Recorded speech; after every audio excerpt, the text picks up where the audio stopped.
Hey, today we're going to go over the team associated SR27. This is not going to be a full in-depth review.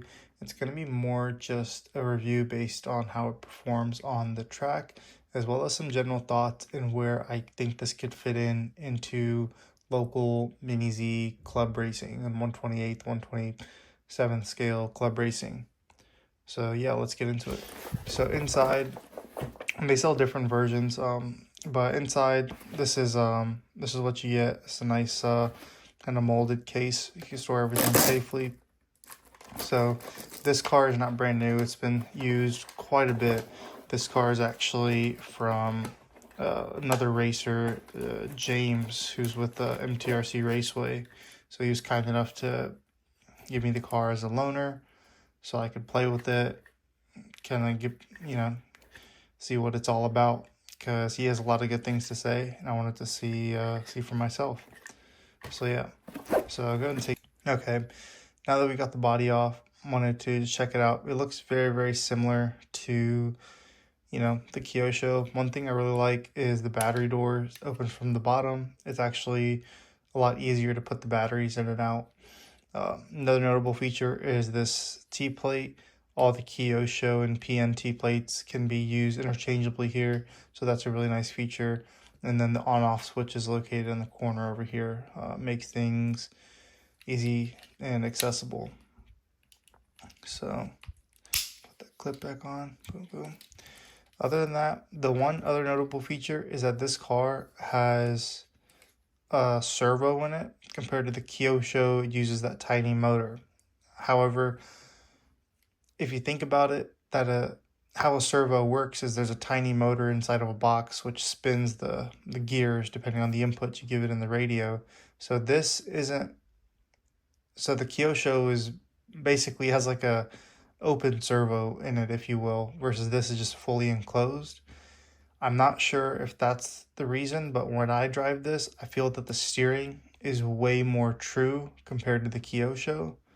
Is it because maybe there's less tolerances in the servo since it's all enclosed, all in one unit, versus in Kyosho's design, it's kind of like a open, deconstructed servo.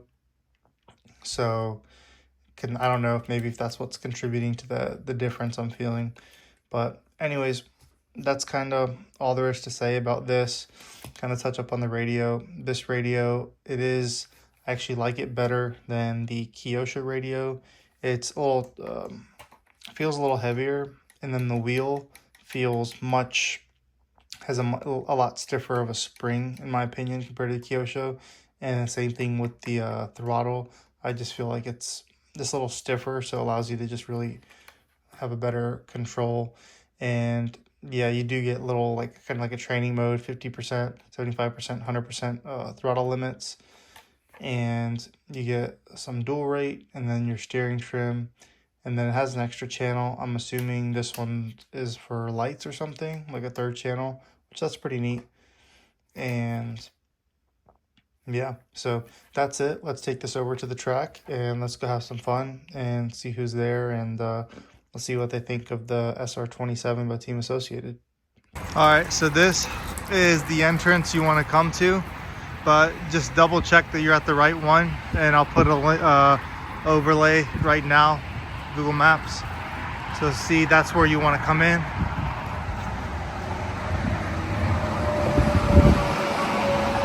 And then we keep this stick here. Let's keep the door propped open. And here's the track.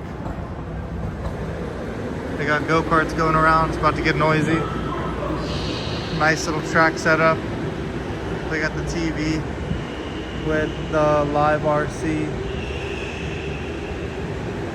And pit space table all here.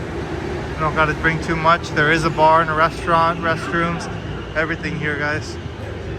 Jax Go Mini-Z and K1 Speedway.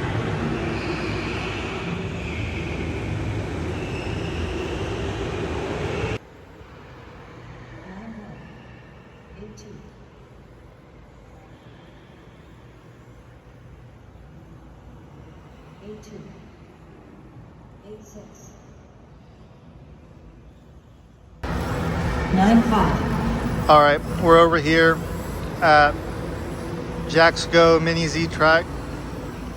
This is the SR27 associated 127 scale Mini-Z style car.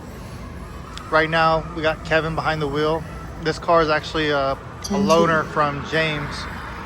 It's pretty good. I think the gearing is a little off, where the motor's a little slow, because right now both of our box stocks can kind of outperform this. However, the steering on here is very true.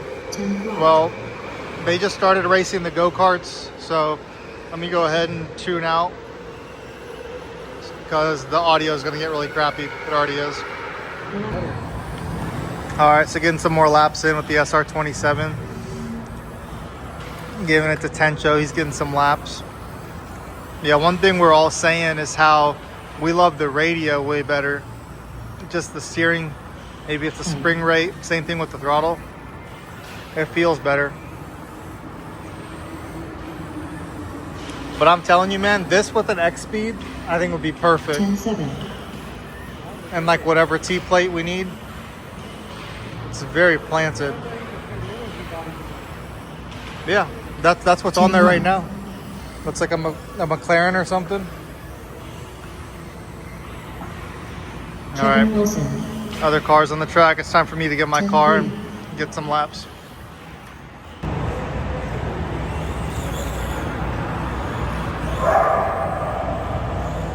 Eight 3.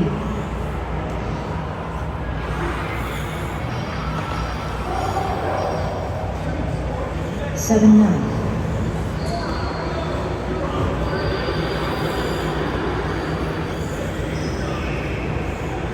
8-8.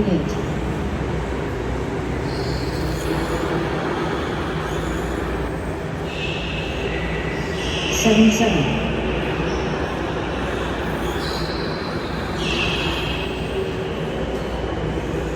7-9.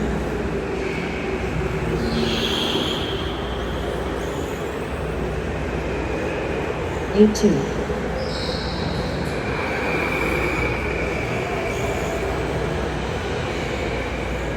7-5.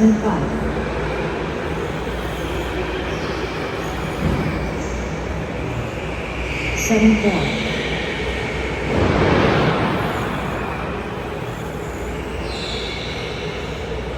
7-8.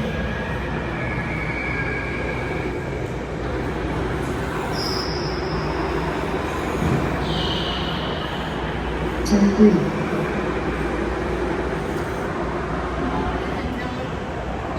For those local tracks and local clubs that are more into racing and that take the Mini-Z 128 scale racing more seriously, I think this car should not be allowed in the box stock class, even though performance wise it's pretty similar, just because it's a completely different car. It's different chassis, it's different, so the playing field, it may be even because the performance is similar. However, it's not comparable because it's different, right? So that's my thoughts on that. However, I think this car would fit right in with the next class up from box stock, whatever it might be called at your local track, but the class that everyone has, where you're allowed to do upgrades, where you're allowed to put the black cap motor, the X-Speed, Kyosho X-Speed, or maybe even a PN50 turn. That class with this car, I think would be really, really fun, because this car is really stable and the performance would be really similar. So I think if we put a black cap motor in this, kind of like I was saying in the video, this car would be so much fun to drive, and it could be very, very popular. So really just depends on the local track, local club, kind of how they run things. But yeah, I really like to see how well this does with the X-Speed, and that's probably going to be a future video coming up soon. So anyways, guys, thanks for watching.